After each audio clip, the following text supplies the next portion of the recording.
Finally I'm uploading this today. చాలా late అయిపోయింది. Monday రోజే అప్లోడ్ చేద్దాం అనుకున్నాను రంగం అయిపోయిన తర్వాత, కానీ లేట్ అయిపోయింది. ఇది వచ్చేసి బోనాలు రోజు, సండే రోజు అనమాట. అసలు బోనాలు ఫెస్టివల్కి ఎప్పుడు నేను ఆ సండే రోజు టెంపుల్కి వెళ్ళలేదు. ఇది సెకండ్ టైం. ఫస్ట్ టైం 2018 అనుకుంటా వెళ్ళాను. మళ్ళీ ఈ ఇయర్ అసలు ఎప్పుడు కుదరదు, నాకు వర్షం పడుతుంది, బాగా వెళ్ళడానికి కుదరదు, రష్ ఉంటారు అని చెప్పేసి అసలు ఎప్పుడు దర్శనం చేసుకోవడమే కుదరలేదు. ఇది సెకండ్ టైం. ఫస్ట్ టైం వచ్చేసి 2018 అప్పుడు, మళ్ళీ ఇప్పుడు అనమాట.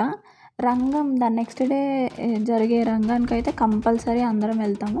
ఇది ఇంద్రానగర్ బోనాలు కాబట్టి అసలు ఈ కరోనా రాకముందు ఇది వరకు ఇయర్స్ అయితే అసలు 2-3 వీక్స్ చేసేవాళ్ళు. 1 వీక్ బోనాలు ఫెస్టివల్ అంటారు, దాని తర్వాత మళ్ళీ రంగం చేస్తారు, ఆ నెక్స్ట్ వీక్ ఊరేగింపు ఉంటుంది, దాని తర్వాత రథాలు అవి వస్తే అబ్బా చాలా హడావిడి అయితే ఉంటుంది బోనాలు ఫెస్టివల్కి.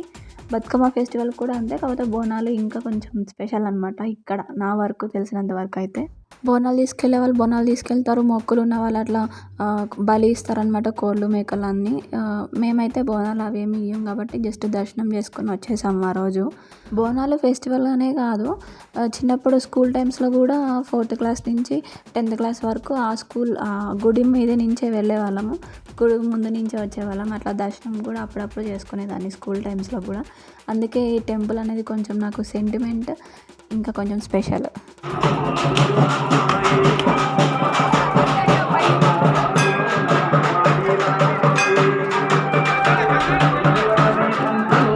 ఇన్ని ఇయర్స్ ఈ వీడియో ఎందుకు రికార్డ్ చేయలేదంటే నా యూట్యూబ్ ఛానలే లాస్ట్ ఇయర్ వచ్చింది. సో ఎందుకు మేబీ నెక్స్ట్ ఇయర్ వీడియోను ఎవరు ఎక్కడ ఎట్లా ఉంటారు అనేది తెలియదు కాబట్టి ఎప్పుడైనా ఎక్కడైనా ఉన్నప్పుడు ఇది చూసుకుంటే just I can recall my memories అన్నట్టు ఈ వ్లాగ్ అనేది రికార్డ్ చేశాను. ఆ రోజు సండే రోజు, దాని నెక్స్ట్ డే రంగంది కూడా మీకు వచ్చే క్లిప్స్లో వస్తుంది. అదైతే ఇంకా దాని స్టోరీ ఇంకా సపరేట్ ఉండదు నాకైతే. అందరికి ఒక స్టోరీ అయితే నాదొక స్టోరీ.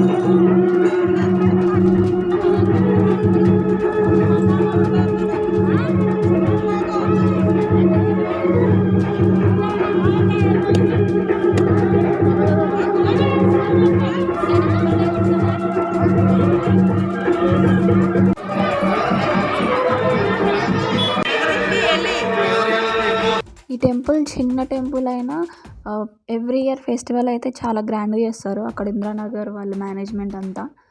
సో ఆ రోజు అయితే ఫెస్టివల్ అలా జరిగింది సండే రోజు. దాని నెక్స్ట్ ఆ రోజు ఈవినింగ్ కూడా పోతరాజు వేషాలు వేసుకుని వస్తారనమాట, 2-3. ఇంద్రానగర్ మొత్తం తిరిగి కొంచెం హడావిడి అట్లా చేస్తారనమాట ఫెస్టివల్ రోజు.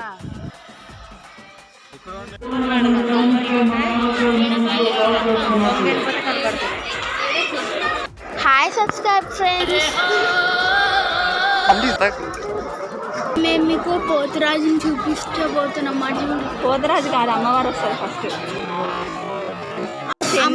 అమ్మవారు వస్తుంది, తర్వాత అమ్మవారి తమ్ముడు వస్తారు పోతురాజు. అమ్మవారు ఏం చెప్తుంది వచ్చి?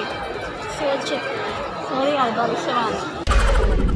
అసలు నేను హాయ్ సబ్స్క్రైబర్ ఫ్రెండ్స్ అవన్నీ అసలు ఆడికి ఏం చెప్పలేదు. పండుగ ఆడికి జస్ట్ అట్లా కెమెరా ఓపెన్ చేసారి సెల్ఫీ దిగుదాం రారా అంటే ఆడు వీడియో అనుకుని అట్లా చేసేసాడు. నేను వీడియోనే పెట్టాను యాక్చువల్లీ. ఆడేమంటాడా అని చెప్తే అది ఆడికి అర్థమైపోయింది యూట్యూబ్ కోసం చేస్తున్నాను అన్నట్టు. ఆడే చెప్పేశాడు అనమాట. ఈ యాక్చువల్ ప్రాసెస్ అయితే ఇక్కడి నుంచి స్టార్ట్ అవుతుంది. ఈ ప్రాసెస్ని రంగం అని చెప్పేసి అంటారు. ఫెస్టివల్ తర్వాత నెక్స్ట్ డే అంటే మండే ఈవినింగ్ ఇది చేస్తారనమాట. అమ్మవారు పచ్చికుండ మీద ఒక కాలు మీద నిలబడి భవిష్యవాణి అంటారు దాన్ని. ఫ్యూచర్ ఎట్లా ఉండబోతుంది, నెక్స్ట్ ఇయర్ ఎట్లా ఉండబోతుంది అనేది చెప్తారనమాట. అమ్మవారిని రెడీ చేసి అట్లా ఊరేగింపుతోటి తీసుకొచ్చి అమ్మవారి ఎదురుగా పచ్చికుండ వేసి నిల్చోబెట్టి చెప్తారనమాట. పక్కన వాళ్ళు క్వశ్చన్స్ అడుగుతారు. అమ్మవారు వాళ్ళు అడిగిన దానికి భవిష్యవాణి ఎట్లా ఉంటుంది ఏంటని చెప్పేసి చెప్తారు.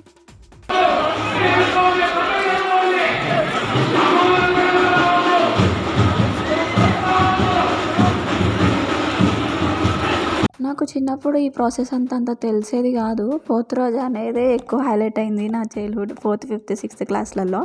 అమ్మవారు అనేది వస్తారు, చెప్తారు అనేది మాత్రం ఐడియా ఉంది కానీ మరీ అంత లేదు. ఆ పచ్చికుండ మీద నుంచిన తర్వాత అమ్మవారు ఒంట్లోకి వస్తారనమాట. ఆమె ఒంట్లోకి వచ్చిన తర్వాత పక్కనున్న వాళ్ళు అడుగుతారు, అమ్మ ఎట్లా ఉంటుంది నెక్స్ట్ ఇయర్ అని చెప్పేసి అడుగుతారు. ఇక్కడ ఆ రోజు ఏం అడిగారంటే, ఈ కరోనా ఇంకెన్ని రోజులమ్మ పిల్లలు అది సంథింగ్ అడిగారనమాట. ఇంకెన్ని రోజులు ఉంటుంది అని చెప్పేసి. అమ్మవారు ఇంకా థర్డ్ వేవ్ కూడా వచ్చేటట్టు ఛాన్సెస్ అయితే ఉన్నాయి అని చెప్పేసి అన్నారు. నాకైతే అదే అర్థమైంది. కొంచెం అర్థం కానట్టు ఉంటుంది. తర్వాత అమ్మవారు వెళ్ళిపోయిన తర్వాత తను ఎక్స్ప్లెయిన్ చేస్తాడనమాట.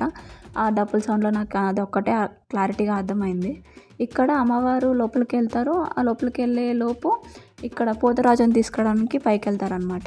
పైకి వెళ్ళి పోతరాజుని తీసుకొచ్చి పోతరాజు వచ్చేలోపు అమ్మవారు వెళ్ళిపోతారనమాట. ఇద్దరు కలవకూడదని చెప్పేసి ఒక మిత్. ఇద్దరు కలిస్తే సంథింగ్ ఏదో అవుతుందో ఏదో నాకు తెలియదు. చిన్నప్పుడైతే అట్లా చెప్పేవాళ్ళు, ఇద్దరు కలవకూడదు, కలిస్తే గొడవలు అయిపోతాయి ఇది అని చెప్పేసి నేను చాలా వరకు విన్నాను. అయితే అమ్మవారు లోపల నుంచి బయటకు వచ్చేసిన తర్వాత ఫొటోస్ దిగే వాళ్ళు దిగుతారు, బంగారం ఇచ్చేవాళ్ళు ఇస్తారు, సారే సంథింగ్ అవి ఉంటాయి కదా అవన్నీ పెట్టేస్తారు. ఇక్కడ పోతరాజు వస్తున్నాడు అనమాట. అందరూ అడ్డం తప్పుకోండి అని చెప్పేసి ఆయన మైక్లో చెప్తున్నారు. మొత్తం ఫుల్ పోతరాజు వచ్చినప్పుడు అయితే ఫుల్ హంగామా ఉంటుంది చూడండి. పోతరాజు వస్తున్నాడు అంటే I use to literally cry. మళ్ళీ చూడడానికి వెళ్ళేదాన్ని, మళ్ళీ భయం వేసేది అనమాట. పోతరాజు వచ్చి మేకని సంథింగ్ గేమ్ లాగా ఉంటుంది. అది గేమ్ అంటారో ఏమంటారో తెలియదు కానీ ఆట ఆడిపిస్తారనమాట పోతరాజుతోటి. ఆ మేకని నోటితోటి కొరికి ఆ రక్తం అంతా బలిగంప అని ఉంటుంది, దాంట్లో వేసి అవన్నీ ఎవరి మీద అయితే చిల్లుతారో వాళ్ళని బలి తీసుకుంటాడు పోతరాజు అని చిన్నప్పుడు రకరకాలుగా చెప్పేవాళ్ళు. అసలు పోతరాజు అంటేనే 2-3 డేస్ వరకు అసలు నిద్రే వచ్చేది కాదు నాకైతే. ఇప్పుడు అలాంటిది చాలా ఎగ్జైట్మెంట్, పోతరాజు వస్తున్నాడు చూడాలనేది ఇప్పుడు ఎగ్జైట్మెంట్ వచ్చింది నాకు బాగా.